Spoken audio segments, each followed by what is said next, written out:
Jika Anda berpikir dan beranggapan dengan menutup atau melarang ibadah agama lain itu satu prestasi, itu Anda salah besar.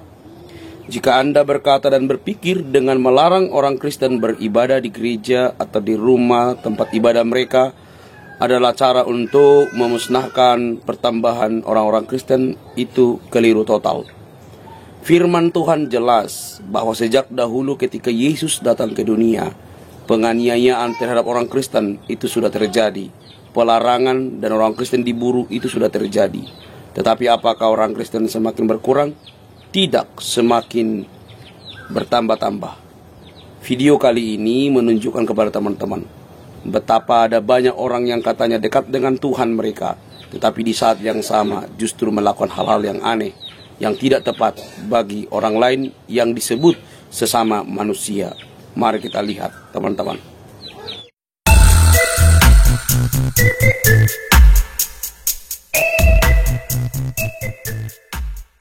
Maka gereja GMS itu adalah gereja liar. Mereka mengumpamakan gereja itu ibarat seperti hewan yang liar, berarti harus ditangkap. Sampai hari ini di Sumatera Utara kami terus mengalami tindakan-tindakan diskriminatif. Bertindaklah seperti yang disampaikan oleh Presiden kita. Beragama dan beribadah itu dijamin oleh konstitusi kita. Konstitusi tidak boleh kalah dengan kesepakatan. Konstitusi tidak boleh kalah dengan kesepakatan. Jangan takut Bapak Kapolda. Kami bersama denganmu. Kita akan mengerahkan massa yang lebih besar dari ini. Makanya kepada seluruh jemaahnya saya minta untuk membubarkan diri sesuai dengan kesepakatan tadi. Kasihan banget Bunda Maria, ditutupin terpal biru udah kayak kolam lele. Patung ditutup, gereja ditutup, gak sekalian usia kami juga ditutup. Itu kan event tahunan ya kalau misalnya lagi Natal. Faktanya tuh ya sebelum ditutup emang ada ormas yang datang gitu dan bilang kalau mereka tuh merasa terganggu kekusyukan ibadah puasanya. Padahal Bunda Maria pakai bajunya normal loh. Nggak ada Bunda Maria yang pakai tank top, nggak ada yang pakai bikini, hot pants, nggak ada. Posenya Bunda Maria itu juga paling cuma tangan telungkup atau tangan ke bawah kayak gini, nggak ada yang pose seksi. Gini nggak ada, terus gini nggak ada, gini nggak ada. Biasa aja Bunda Maria gitu. Setauku itu juga Bunda Maria bukan Maria Vania. Tapi emang sih yang aneh tetap yang punya rumah gitu ya kan. Mereka cuma nyampein aspirasi. Tapi takut kalau jadi konfrontasi. Mending berkompromi daripada dibasmi. Tuh, di dalam Islam tidak ada satupun ajaran yang membolehkan kita melarang umat beragama lain mendirikan rumah ibadah. Nggak ada satupun. Saya ingin tanya sama orang yang ngamuk-ngamuk kalau orang pengen mendirikan rumah ibadah itu. Dari mana dia dapat dalilnya, Pak? Ada nggak di Quran? Kalau ada gereja hancurin, ada nggak? Kalau ada orang mendirikan rumah ibadah nggak usah diizinkan, ada nggak? Nggak ada kan? Jadi tolong Pak yang liar-liar ini harus kita jangan sampai gigit ya. Nah, ini kan kalau anjing liar kan mau gigit kan, tapi kalau anjing di sana yang kita takutkan itu Pak Ustaz perrabies gitu. Perrabies. Allah.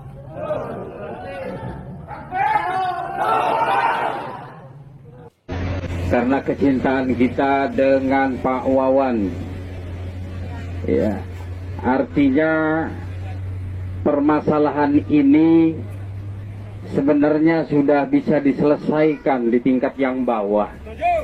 Tapi kenapa ini Polda jadi ikut-ikutan? Ya. Karena salah ambil tindakan, Bapak-bapak polisi, ini nanti bisa memicu perang agama di Lampung. Pak, kok bawa perang agama sih, Pak? Yang mengajak perang agama itu siapa, Pak? Agama itu bukan untuk menunjukkan siapa yang terhebat melalui peperangan. Karena agama itu bukan untuk berperang, Pak. Tapi agama itu di mana kita, kumpulan orang-orang untuk mencari kebenaran dan menemukan Tuhannya, Pak. Itu adalah tujuan agama, bukan untuk berperang, Pak. Lagi pula, Pak, orang Kristen nggak mau berperang, Pak. Gerejanya aja dibubarin, diam aja kok.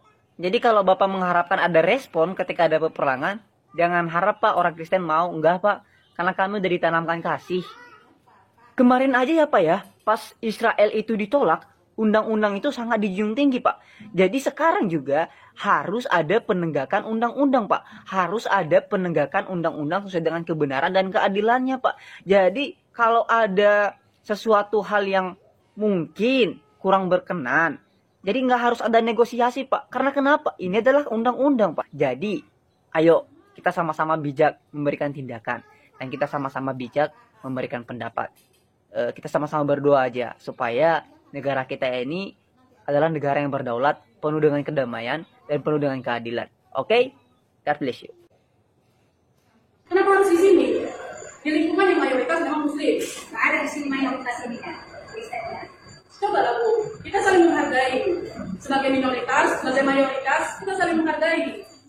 Jangan bapak-bapak sebagai minoritas harus selalu dihormati, enggak lah. Sama-sama kita saling menghargai aturan yang telah ditetapkan pemerintah. Buat apa aturan itu ditetapkan kalau harus dilanggar lagi? Balik kita sudah mediasi, tapi tidak titik temu, sudah disediakan, sudah difasilitasi, tapi tidak juga dilaksanakan. Ini masyarakat capek, Pak. Buat kegiatan tidak ada izin. Ada yang nggak suka hidup bertoleransi antar umat beragama, mending lo buruan tobat, lo buruan sadar. Lo buka mata lu buka telinga lu lihat video ini. Orang-orang Pasuruan itu membubarkan pengajian yang diduga HTI, dibubarkan warga Purwosari, Kabupaten Pasuruan. Karena di dalam pengajian itu mengandung intoleransi terhadap umat beragama. Seolah-olah mereka di pengajian itu pengennya negara ini milik mayoritas, tidak ada lagi minoritas. Itu nggak adil kan? Makanya mereka sampai dibubarkan. Jadi kalau kalian yang intoleransi terhadap umat beragama, buruan sadar sayang ya.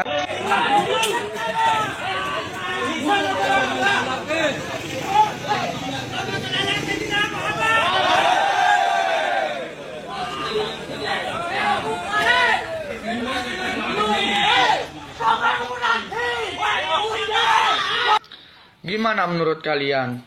Bukan cuma gua aja yang suka hidup bertoleransi antar umat beragama, tapi puluhan ribu orang itu senang banget yang namanya hidup bertoleransi antar umat beragama.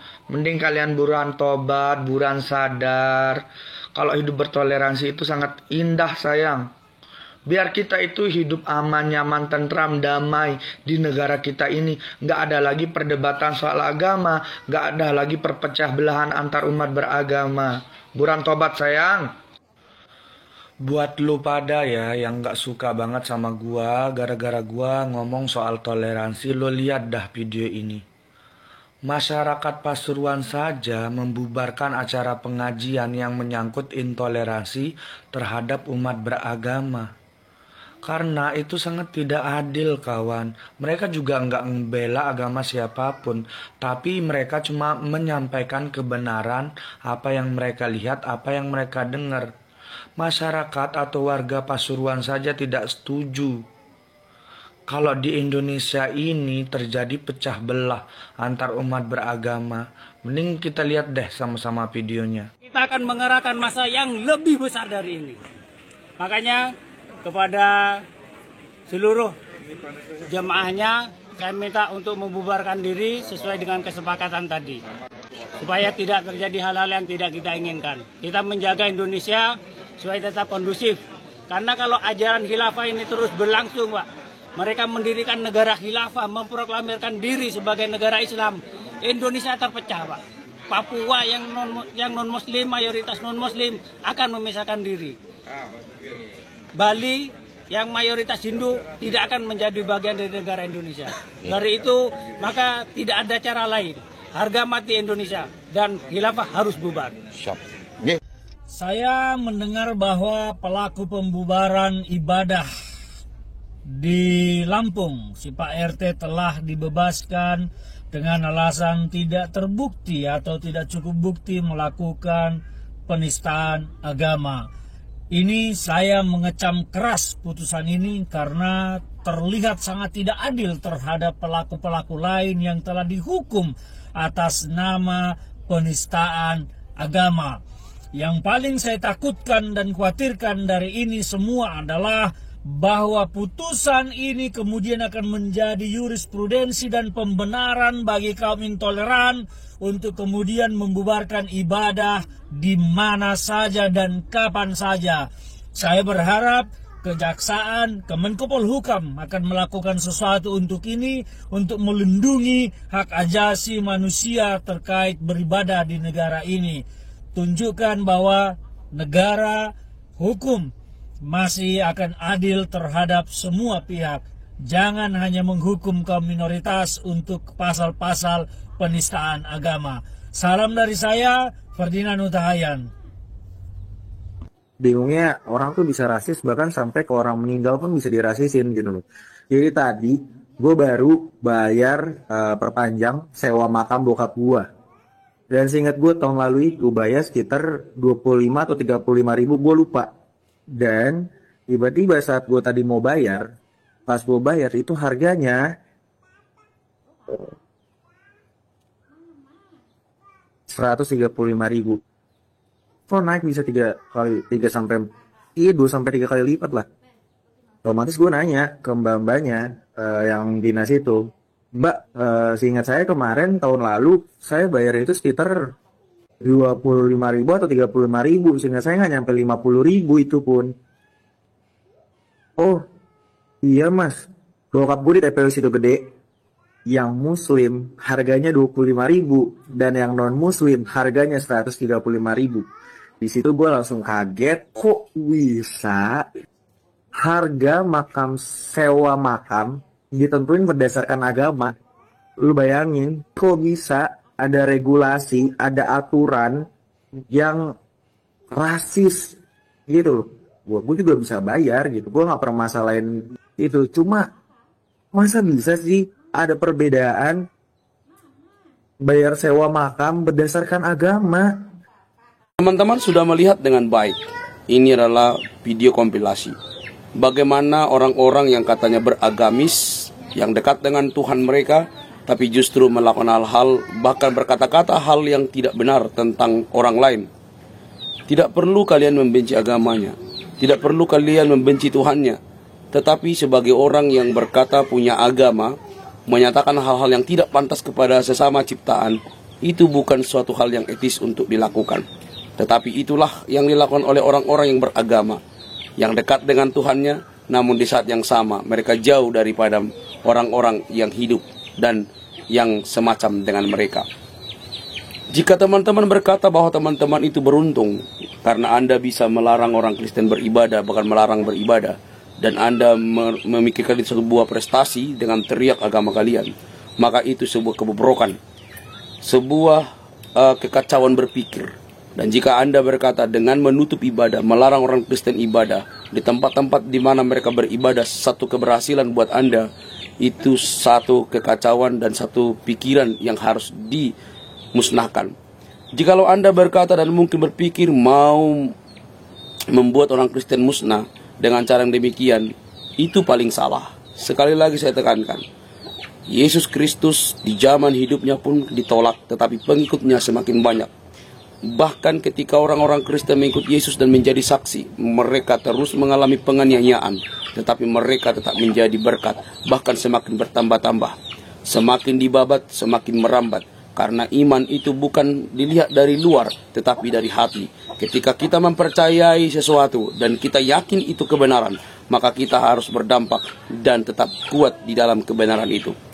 Jadi teman-temanku, mari kalian cerdas. Kita duduk mendapatkan tempat di negara ini sepantasnya dan merata. Jangan Anda berkata punya agama, tapi Anda memperlakukan orang lain seperti memperlakukan hal yang tidak baik buat mereka. Itu tidak baik. Semakin kamu dekat dengan Tuhanmu, maka harusnya kamu semakin bijak memperlakukan orang lain. Semakin kamu dekat dan beribadah dan baca kitab sucimu setiap hari, maka harusnya kamu memperlakukan orang lain itu dengan baik, dengan sempurna, menghargai mereka. Tetapi ada satu miss yang sangat begitu dalam. Ketika mulut Anda berkata dekat dengan Tuhanmu, tetapi di saat yang sama, tangan Anda, mulut Anda, dan juga tindakan Anda menjauhkan orang lain daripada diri Anda sendiri, karena Anda berasa paling beragamis. Salam waras teman-teman. Kiranya ada banyak orang yang semakin dekat dengan Tuhan Yesus, karena melihat bahwa ada orang yang katanya beragama, tapi justru memperlakukan orang lain yang sejenis dengan mereka tidak benar. Sampai di sini videonya. Sampai ketemu di video selanjutnya. Bye-bye.